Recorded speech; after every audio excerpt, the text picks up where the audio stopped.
नमस्कार, समय चक्रमा यहाँलाई हार्दिक स्वागत छ दर्शकवृन्द। म विक्रम श्रेष्ठ।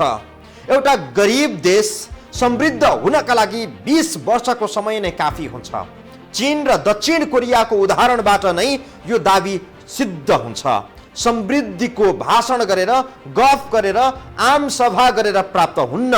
यसका लागि त दिन पनि 26 घण्टाको बनाउ झैँ लाग्ने भोक हुनुपर्छ, प्यास। हप्ता पनि 9 दिनको भइदिए हुन्थ्यो झैँ उत्कृष्ट अभिलाषा हुनुपर्छ। यस्तो अभिलाषा सरकारमा बसेकाहरूमा हुनुपर्छ। सरकारमा बसेका मानिसहरू खटिएको देखेर जनताले यस्तो भनुन् कि देश बनाउने यही हो बेला। अहिले नगरे कहिले गर्ने? भूकम्पले हल्लिएको, नाकाबन्दीले खिचिएको र महामारीले थलिएको देशको सरकार आम सभा गर्छ। त्यही दलका नेताहरू विरोध सभा र नेपाल बन्द गर्छन्। अनि कहाँबाट आउँछ समृद्धि? चुनावी घोषणा पत्रमा समृद्धि लेख्दैमा समृद्धि प्राप्त हुने भएको भए देश आज अर्कै बनिसक्थ्यो। यो परिस्थिति हुन्न थियो। अब प्रश्न उठ्छ, के संविधान ओलीले मात्रै कुल्चिएका हुन्? जनताको ट्याक्सी जलाउँदा चाहिँ संविधान उल्लङ्घन भएको छैन त? अब त केही सुध्रेलान् कि भनेको त नेपाली नेताहरूले फेरि पनि आफ्नो असलियत देखाइहालेका छन्। नेपाल बन्द गरेर समस्याको समाधान हुने भएको भए गरौँ न त। 1 वर्षका लागि नेपाल बन्द हेरौँ। नेपाल बन्द ठिक होइन भनिदिँदा मात्रै पनि कसैलाई सरकारी भाषा बोल्यो भन्ने लाग्छ होला। यो समय आम सभा र चुनाव गर्नका लागि होइन भन्यो भने कसैलाई नेकपाकै अर्को समूहको प्रवक्ता भए जस्तो पनि लाग्दो हो। जसलाई जे लाग्छ लागोस्, हाम्रो कुनै गुनासो छैन दर्शकवृन्द। तर हामी यही भन्छौँ कि नेपाल बन्द गर्ने महान राजनीतिज्ञ जीवहरू अरूको रोजीरोटी खोसेर जनताको धनमाल नष्ट गरेर सधैँभर तपाईँहरूको राजनीति चल्न सक्दैन। यति चाहिँ भन्छौँ कि बिहीबारको नेपाल बन्दको क्रममा जे देखियो त्यो देखाउने अनुमति चाहन्छौँ यो रिपोर्टमा। संवैधानिक आयोगहरूमा पदाधिकारी नियुक्तिको विरोधमा नेपाल कम्युनिस्ट पार्टी नेकपाको प्रचण्ड माधव नेपाल समूहले बिहीबारका लागि आह्वान गरेको नेपाल बन्दका क्रममा नौला दृश्यहरू देखिएका छन्। केही दृश्यहरू दुःख लाग्दा पनि छन्। दुःख लाग्दा घटनाहरूमध्ये विराटनगरमा प्रचण्ड माधव नेपाल समूहका कार्यकर्ताले चिया नास्ता पसल खोलेको भन्दै एक पसल सञ्चालिका र उनकी छोरीमाथि तातो तेल खन्याइदिएका छन्। प्रचण्ड नेपाल समूहका कार्यकर्ताले विराटनगर 2 मा रहेको चिया नास्ता पसलकी सञ्चालिका बसन्ती सहनी र उनकी 22 वर्षकी छोरी बबिता सहनीमाथि तातो तेल खन्याइदिएका हुन्। उनीहरूले पसलमा भएका सामग्रीहरू पनि घोप्ट्याइदिने र भत्ताभुङ्ग गरेर उद्दण्डता प्रस्तुत गरेका छन्।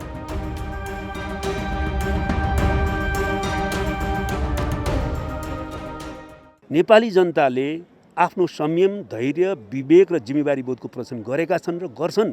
यसलाई भड्काउने कोसिस नगरौँ भन्ने हाम्रो अनुरोध छ।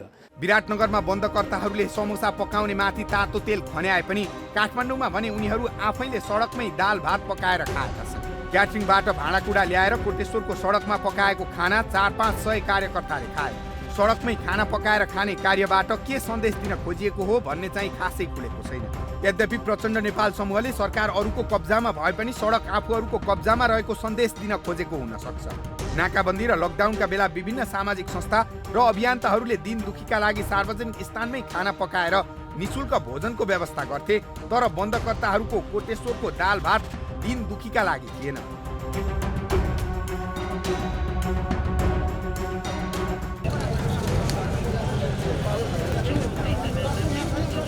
बन्दका क्रममा पुलचोक पुगेका पुष्पकमल दाहाल प्रचण्डले सडकमै बसेर चिउरा भुजिया खाए भने बागबजारमा नारायणकाजी श्रेष्ठ मुकै भटमास खाइरहेको अवस्थामा भेटिएका थिए।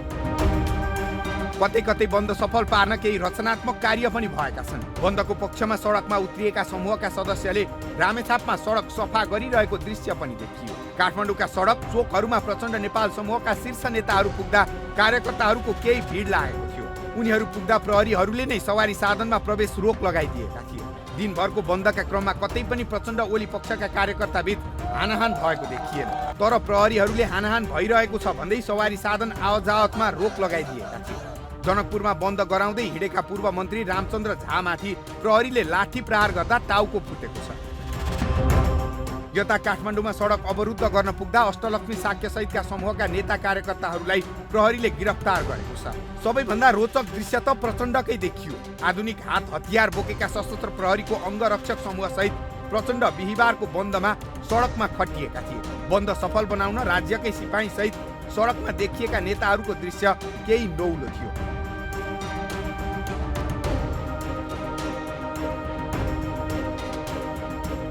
अझै रोचक त के भयो भने प्रचण्ड नेपाल समूहले सार्वजनिक यातायात सहितका क्षेत्र आम हडतालमा ठप्प पार्ने भनेर बुधबार नै विज्ञप्ति निकालेको थियो। तर बन्द सफल पार्न अध्यक्ष प्रचण्ड स्वयंले चाहिँ मोटर नै प्रयोग गरेका थिए।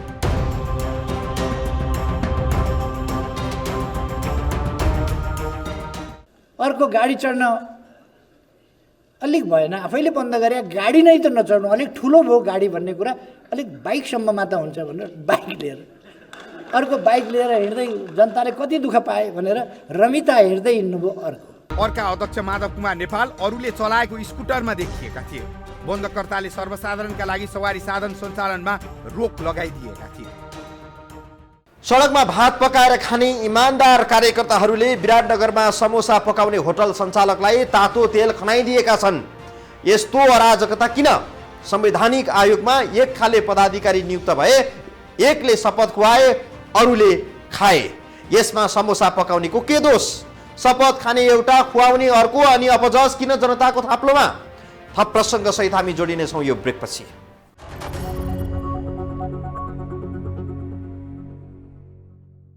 शान्तिपूर्ण आन्दोलनको उच्चतम रूप हो आम हडताल। आम हडताल पछि गर्ने अर्को कुनै आन्दोलनको स्वरूप हुँदैन होला। संविधानको माया देखाउनेहरूले आम हडताललाई जनताको अधिकार मानेका होलान्। हडतालमै आपत्ति पनि भएन। हडताल आह्वान गर्ने अधिकार राजनीतिक दलहरूलाई छ। तर यस्तो आह्वान मान्ने वा नमान्ने त्यो खुसी जनताको हो। कसैले हडताल स्वीकार गर्दिन, काम गर्छु भन्न पाउने किन पाउने? पाउने हो भने कसैको ट्याक्सीमा किन आगो झोसियो? यो प्रश्नको जवाफ चाहिएको छ। आफूले गर्दा ढिला, अरूले गर्दा क्यारेक्टर ढिला जस्तो गर्नु हुँदैन कि? नेपाल कम्युनिस्ट पार्टी नेकपा प्रचण्ड माधव समूहका नेता कार्यकर्ताहरूले भनिरहेका छन् प्रधानमन्त्री ओलीले संविधान कुल्चिए। दुई समूह बीचको राजनीतिक दाउपेच र आरोप प्रत्यारोप आफ्नो ठाउँमा छ। प्रधानमन्त्री ओलीले संविधान कुल्चिए भन्ने दाबी सत्य हो भने बुधबार झिसमिसेमा सामा खुसीमा जलेको यो ट्याक्सीमा चाहिँ के संविधान मिचिएको छैन होला त? सरकारले जसरी संविधान मिच्ने काम गरेको छ, दिउँसै रात पार्ने काम गरेको छ, लोकतन्त्रमाथि प्रहार भएको छ। प्रदेश 30102J5881 नम्बरको यो ट्याक्सीका चालकको अपराध थियो बन्दमा चलाउनु। ओलीले संविधान कुल्चिए भन्ने समूहले नेपालको संविधान कति पढेको छ थाहा छैन। तर संविधान पढ्ने अनि यो ट्याक्सीको हालत हेर्ने हो भने प्रचण्ड नेपाल समूहका कार्यकर्ताले संविधान कुल्चेको मात्रै ठहरिँदैन। उनीहरूले त संविधान कुल्चिने, थुक्ने, जलाउने र बागमतीमा बगाइदिने जस्तै अपराध गरेको जस्तो लाग्छ। हाम्रा कहीँ कतै सरकारले गरेको दमनबाट उत्तेजित भएर त्यस प्रकारको गतिविधि भएको छ भने त्यसको हामी छानबिन गर्छौँ। संविधानको धारा 33 मा रोजगारीको हक भन्ने उल्लेख छ, जसमा प्रत्येक नागरिकलाई रोजगारीको हक हुनेछ भन्ने उल्लेख छ। यो ट्याक्सीका चालक कुम्भ नारायण श्रेष्ठ हुन्। उनको पेसा वा रोजगारी भनेको चाहिँ ट्याक्सी चलाउने थियो। संविधानले भन्छ प्रत्येक नागरिकलाई रोजगारीको हक हुनेछ। अनि प्रचण्ड नेपाल समूहका कार्यकर्ताले चालक श्रेष्ठको रोजगारी खोसिने गरी ट्याक्सीमा आगो लगाइदिए। भावनालाई हामीले बुझेका छौँ, सम्मान पनि गर्छौँ, तर कहिलेकाहीँ यस्तो बाध्यात्मक अवस्था आउँछ। यो जनताकै लागि हो, लोकतन्त्रकै लागि हो। अरूका गाडी जलाउनु भयो, आफू गाडीमा सवार भएर चाहिँ तमासा हेर्दै जनताले कति दुःख पाएका छन् भनेर गाडी चढेर तमासा हेर्दै हिँड्नु। अब प्रश्न उठ्छ, के संविधान ओलीले मात्रै कुल्चिएका हुन्? जनताको ट्याक्सी जलाउँदा चाहिँ संविधान उल्लङ्घन भएको छैन त? हामीले यो संविधानलाई कागजको खोस्टो बनाउने, कानुनलाई कागजको खोस्टो बनाउने, विधि र पद्धति केही नमान्ने, जोर जबरजस्ती र ज्यादतीको जो राज देशमा चाहिँ अगाडि बढाउन खोजियो, त्यसको विरुद्धमा यो आम हडतालको आयोजना गरेका हौँ। प्रधानमन्त्री ओलीले असंवैधानिक कार्य गरे भन्नेहरूले आन्दोलन मच्चाइरहेका छन्। संविधानमा कतै उल्लेख नभएको व्यवस्था छ भन्दै संसद विघटन गरिएको छ। संसद विघटन गर्ने अधिकार प्रधानमन्त्रीलाई छैन भन्ने जग जाहेर छ। प्रधानमन्त्री ओलीको विरोध गर्ने र उनलाई कुर्सीबाट हटाउन पाउँदा प्रचण्डका भाग्य उदाउँछ। यति कुरा सबैले बुझेकै हो। मानिसहरू एक थरीले यो प्रचण्ड र केपी ओलीको या माधव नेपाल र केपी ओलीको भन्न खोजेका छन्, त्यो सत्य होइन। प्रचण्डको भाग्य चम्काउन जनताको ट्याक्सी जलाउने अधिकार प्रचण्डका कार्यकर्तालाई कसले दियो? कुनै नेतालाई प्रधानमन्त्री बनाउने बाटो खोल्न जनताको सम्पत्ति जलाउने अधिकार हुन्छ भन्ने पनि संविधानमा कतै उल्लेख छ कि? दुनियाँमा कसैलाई नभएको संविधानको माया अहिले प्रचण्ड नेपाल पक्षले देखाइरहेको छ। असंवैधानिक कदम विरुद्ध यो समूह मैदानमै उत्रिएको छ। यस्तो लाग्छ कि संविधानका सबै धारा उपधाराको पालना हुनुपर्छ भन्ने पक्षमा प्रचण्ड नेपाल समूह छ। तर यो स्वार्थ प्रेरित क्रियाकलाप मात्रै हो भन्ने बिहिबारको आन्दोलनका क्रममा देखियो नै। उनीहरू संविधानको रक्षा होइन, आफ्नो स्वार्थको रक्षाका लागि सडकमा छन् जस्तो लाग्छ। किनभने संविधानको रक्षा चाहनेले नेपालकै संविधानको धारा 25 पढेको भए पनि हुन्थ्यो। धारा 25 मा लेखिएको छ, प्रत्येक नागरिकलाई कानुनको अधीनमा रही सम्पत्ति आर्जन गर्ने, भोग गर्ने, बेचबिखन गर्ने, व्यावसायिक लाभ प्राप्त गर्ने र सम्पत्तिको अन्य कारोबार गर्ने हक हुनेछ। यो पनि संविधानमै भएको बुदा हो। यदि नागरिकलाई आफ्नो सम्पत्तिबाट व्यावसायिक लाभ प्राप्त गर्ने अधिकार हुन्छ भने बिहिबार किन मानिसहरूले आफ्नो सम्पत्तिको प्रयोग गरेर व्यावसायिक लाभ प्राप्त गर्न पाएनन्? आफ्नो ट्याक्सी सञ्चालन गर्दा किन यसरी आगो लगाइयो? नेता कार्यकर्ताहरूलाई प्रष्ट भनिराखेका छौँ, आम हडताल पनि शान्तिपूर्ण आन्दोलनकै अङ्ग हो। शान्तिपूर्ण रूपमा नै हामीले जनतालाई आह्वान गर्ने हो, हामीले शान्तिपूर्ण रूपमा नै जनतालाई अनुरोध गर्ने हो र जनताले चाहिँ साथ दिन्छन् भन्ने हामीलाई विश्वास छ र दिइराखेको कुरा प्रष्ट भएको छ। नेताहरूको स्वार्थ नमिल्दा चाहिँ संविधानका धाराहरू कार्यान्वयन नहुन सक्छन् भन्ने पनि कम्तीमा संविधानमै लेखिदिएको भए आज यो प्रश्न उब्जिने थिएन। संसद विघटन हुँदा संविधान उल्लङ्घन भयो भन्ने अनि जनताले गरी खाँदा तातो तेल खन्याउनेदेखि जनताको सम्पत्तिमा आगो झोस्ने कार्य चाहिँ कसरी संविधान सम्मत भयो? आफूले गर्दा ढिला, अरूले गर्दा क्यारेक्टर ढिला जस्तो गर्नु हुँदैन कि? आफूले गर्दा लीला, अरूले गर्दा क्यारेक्टर ढिला। वाह! आम हडताल गर्ने, जनतालाई दुःख दिने, काम गर्न नदिने, विकास गर्न नदिने, स्वयं आफूहरू पनि भाँडिएर हिँड्ने, जनतालाई पनि भाँड्ने राजनीतिको यो शैली अब फेर्ने बेला भयो कि? बन्द हडताल, चक्का जामको संस्कृतिमै 30 वर्ष गइसक्यो त अझै फिरिएको छैन बुद्धि हाम्रो नेतृत्वको। थप प्रसङ्गसहित हामी जोडिनेछौँ यो ब्रेकपछि।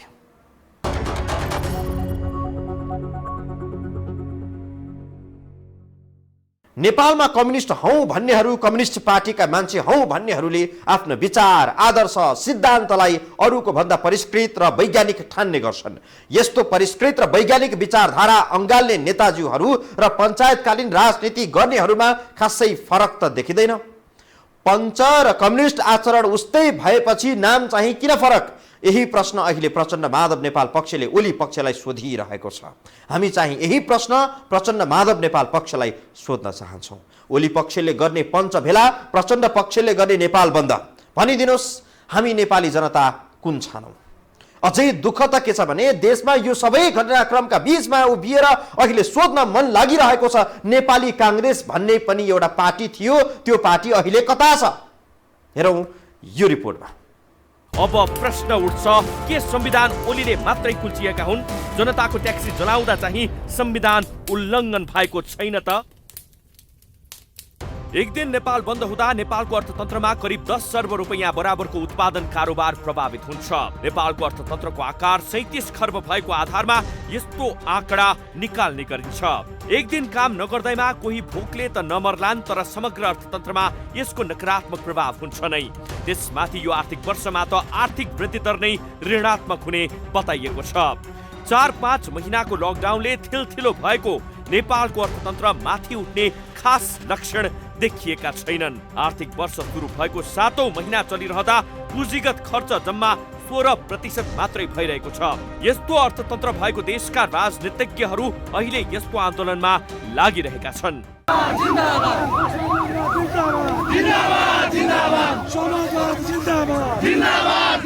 कोरोना महामारीका कारण देशमा नयाँ 12 लाख गरिब थपिएका छन्। 10 लाखले रोजगारी गुमाएका छन्। यो बेला देशको सरकार, प्रतिपक्षी दल, संसदमा भएका र नभएका अन्य राजनीतिक दलहरू सबैको ध्यान कसरी अर्थतन्त्र उकास्ने भन्नेतिर हुनु पर्थ्यो। तर लाजको पसारो कतिसम्म भने सत्तारूढ दल नै आम सभा, मोटरसाइकल र्याली, सभा सम्मेलन आदिमा रुमल्लिएको छ।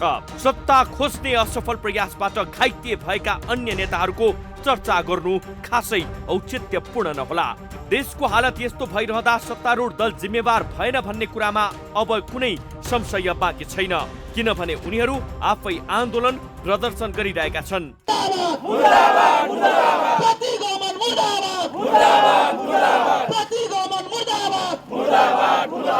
यस्तो बेला जनताले हेर्ने भनेको प्रतिपक्षी दललाई हो। सत्ता पक्ष निकममा हुँदा प्रतिपक्षीको दबावले सरकारलाई ठिक धारमा राख्नुपर्छ भन्ने लोकतान्त्रिक मान्यता हो। संवैधानिक आयोगहरूमा पदाधिकारी नियुक्तिको विषयलाई लिएर सत्तारूढ दलकै प्रचण्ड माधव नेपाल समूहले बिहिबार नेपाल बन्दको आह्वान गर्दा प्रतिपक्षी नेपाली कांग्रेसले न समर्थन गर्यो न त विरोध नै गर्यो। देशका प्रमुख दुई शक्तिशाली पार्टी मध्येको एक नेपाली कांग्रेसले गएको निर्वाचनका क्रममा आफ्नो चुनावी घोषणा पत्रमै नेपाल बन्द जस्तो जनता मारा कार्यक्रम नगर्ने उल्लेख गरेको थियो। हुन पनि यो 3 वर्षमा नेपाली कांग्रेसले सरकारका कैयन क्रियाकलापहरूको खुलेर विरोध गर्यो, तर विरोधका नाममा जनतालाई दुःख दिने गरी नेपाल बन्दको आयोजना भने गरेन। यही भएर यसपटकको कांग्रेसले नेपाल बन्दको विरोध गर्ला भन्ने ठानिएको थियो। बिहिबार अबेरसम्म पनि कांग्रेसले यसबारे मुख खोलेन। टेलिभिजन कार्यक्रमतिर व्यस्त भएका प्रवक्ता विश्वप्रकाश शर्मालाई हामीले धेरै पटक टेलिफोन गरेर नेपाल बन्दबारे प्रतिपक्षी कांग्रेसको धारणा के हो भन्ने प्रश्न गर्न खोजेका थियौं, तर प्रवक्ता शर्मा सम्पर्कमै आएनन्। प्रधानमन्त्री ओलीको कदममा अघोषित रूपमा कांग्रेस सभापति शेरबहादुर देउवाले सहमति जनाएको बताइन्छ। संवैधानिक आयोगमा पदाधिकारी नियुक्त गर्ने बेला पनि सभापति देउवाले आफ्नो भाग पाएका थिए। मुलुक र जनताप्रति पूर्ण वफादार रही सत्यनिष्ठापूर्वक प्रतिज्ञा गर्दछु। आयोगका पदाधिकारी नियुक्तिको विरोध गर्दा आफ्नो पनि भाग लागिसकेको छ। विरोध नगर्दा विगतको चुनावी प्रतिबद्धताको विपरीत हुने भएपछि कांग्रेस धर्म संकटमा फसेको विश्लेषण पनि भइरहेको छ। सबैभन्दा रोचक त के छ भने प्रधानमन्त्री ओलीको कदमबाट सबैभन्दा आक्रोशित र आन्दोलित नेपाली कांग्रेस हुनुपर्ने थियो, तर नेकपाकै दुई समूह आपसमा मारामार गर्दा कांग्रेस फुर्सदिलो भएको छ। यति फुर्सदिलो प्रतिपक्षी सायद विश्वमै कतै देखिन्छ होला। प्रतिपक्षी दल यति फुर्सदिलो हुन सुहाउँछ होला र? नेपाल बन्द भइरहँदा प्रतिपक्षी दलको भूमिका, प्रतिक्रिया जनताले सुन्न खोजिरहेका छन्, तर कांग्रेस कहीँ कतै देखिएन। कम्युनिस्टहरूले सल्काएको विग्रहको आगो तापेर मात्रै नेपाली कांग्रेसको राजनीति सधैँ चलिरहन्छ होला र? दर्शकवृन्द, आजलाई समय चक्रको समय सकियो। समय चक्रका साथै यस टेलिभिजनका सम्पूर्ण समाचार बुलेटिन, कार्यक्रम यो हो टेलिभिजन.com, यो हो खबर.com, युट्युब र फेसबुकमा पनि पढ्न र हेर्न सक्नुहुनेछ। मोबाइलमा यो हो टिभी एप डाउनलोड गरी हामीलाई प्रत्यक्ष हेर्न सक्नुहुनेछ। आजलाई बिदा दिनुहोस्, नमस्कार।